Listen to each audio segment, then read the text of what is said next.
Hello everybody. So in this tutorial I am going to show you how to quickly and easily update your PiTV installation. So first thing we're going to do is head over to github.com/jnstockley/PiTV, and then we're going to let this load.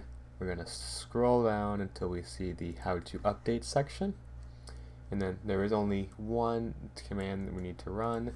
It doesn't matter if you install the full or the basic version. This will update everything that needs to be updated, and as needed the script will automatically be updated with the same URL, so you don't have to worry about changing that or anything. So now we're going to head over to our Raspberry Pi. We're going to open up a terminal. In our terminal we're going to go and paste that command and then hit the enter key. We're going to let it run. I'll do a quick system update, checking to make sure everything is up to date there, and then it will go over to GitHub and download the new PiTV, delete the old one, and you will be all done. So I'll be back. Oh, it's already finished. That was super quick.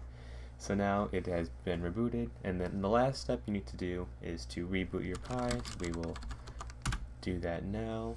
Once it is rebooted, you should be all good. You'll have the latest bug fixes and features. Nothing else you need to worry about. It automatically restarts, so that is all you have to do. So I will see you guys in the next tutorial.